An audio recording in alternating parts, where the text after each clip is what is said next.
a distant echo. I'm John Bailey, and welcome to my review of Star Wars The Clone Wars Season 7, Episode 2, A Distant Echo.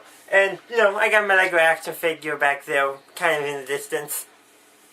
So, let's actually talk about the episode. So this is the second episode of Season 7, as part of the final season of Star Wars The Clone Wars. We're getting closer to the end, which is sad, but the good thing is we got another episode of The Clone Wars, so, yay! So there's really two things that we get to see in this episode. We get to see action, and we get to see character development. And something that's definitely confirmed, I'm 99.9% sure after this episode that Rex knows Anakin and Padme are married, or at the very least, together. Like, he knows. Like Anakin uses Rex's barracks as a location to contact Padme while Rex stands outside, to warn Anakin if Obi-Wan's approaching.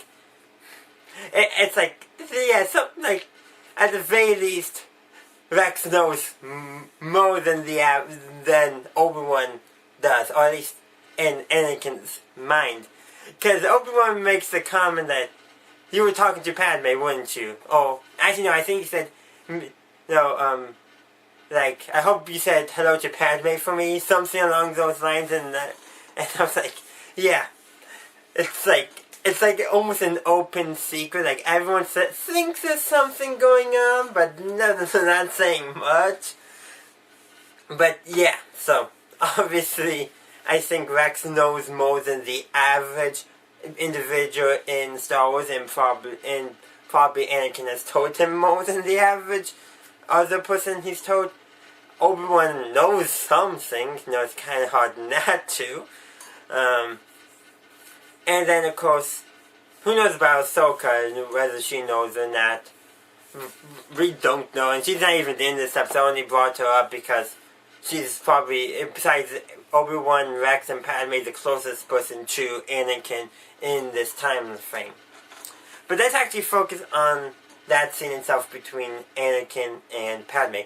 This scene was added in from the story reels, the Animaniacs. I can never say it for some reason, but it replaced. I say the scene. It added more time and replaced the scene that they previously had, which had to do with the Nosarker on the Bad Batch's ship, which we have gotten no addressing of, which was a Nosark featuring Padme, which in the story reel Anakin was not that happy about.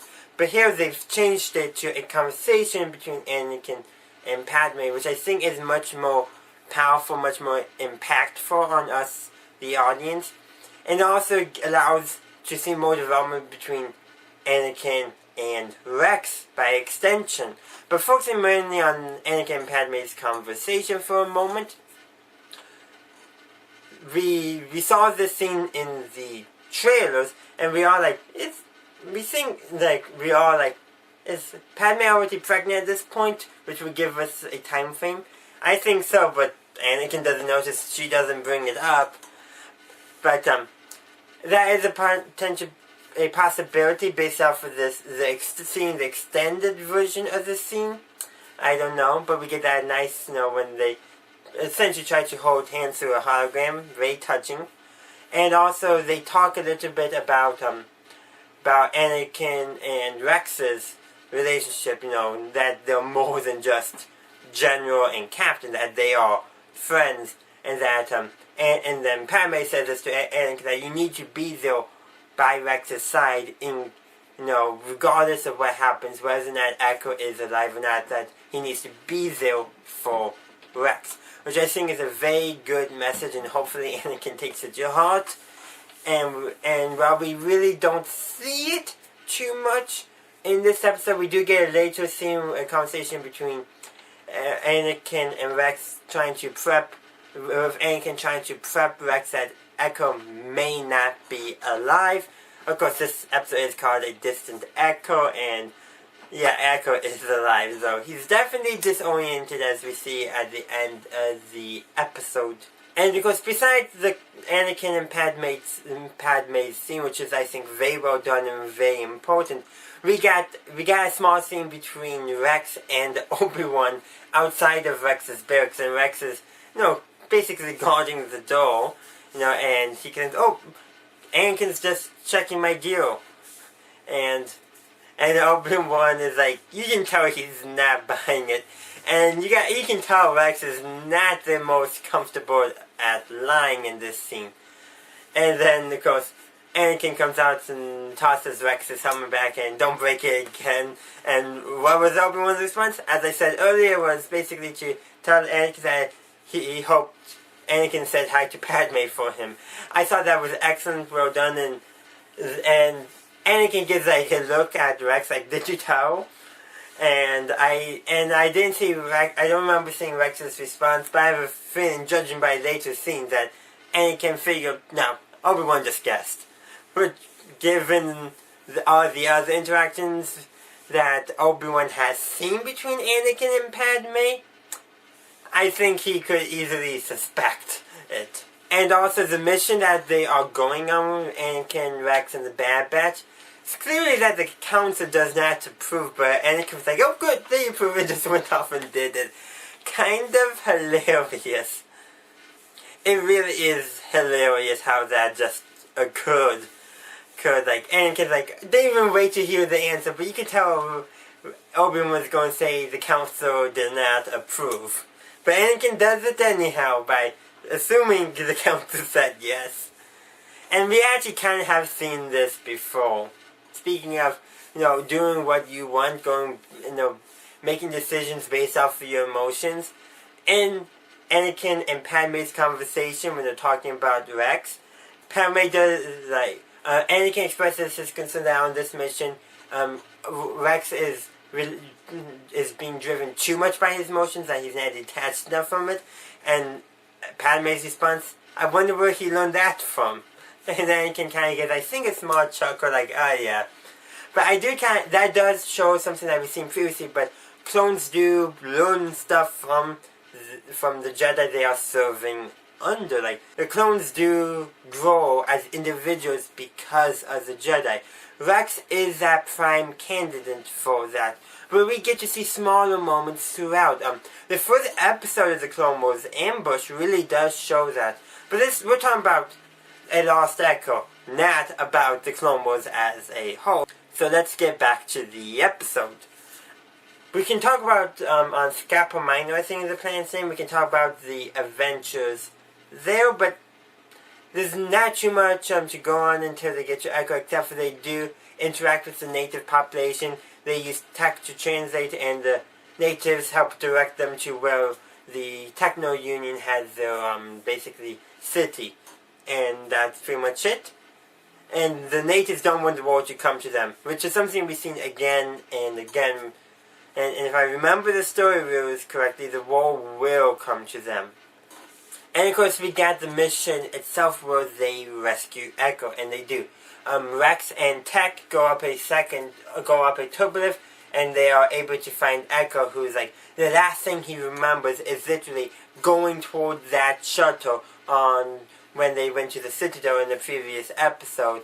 And that's like the last thing he actually remembers. And Rex comforts him like, I'm here for you, no, I came back for you. Even though he didn't come back right away. As soon as he found a way to come back, he does. Kind of from a certain point of view thing, but it's very much true. Saw the Echo was dead from that explosion, finds out he isn't, goes to rescue him. Very much Rex does come back for Echo. And actually in the scene from earlier, one of the conversations between Rex and Anakin, Rex does express that he's seen so many of his brothers die. This is like the one time he can come and save one, to prevent one from dying.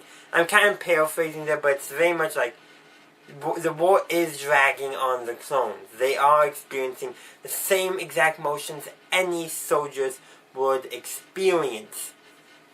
And Rex here is leaping at a chance to save one soldier. Yes, it is his friend, but would he have done it from just any clone? I would say potentially.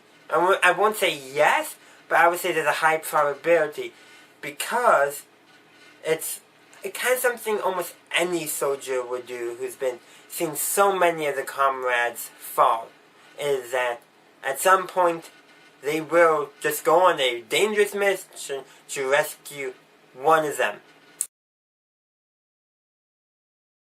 And just touch on the Bad Batch a little bit. We don't learn too much more new about them, though I'm still going to say Tech is probably my favorite.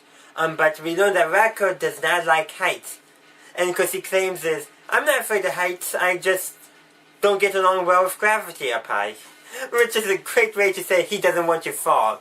And being a big dude, he's heavy, yeah, you can kind of see where he's coming from.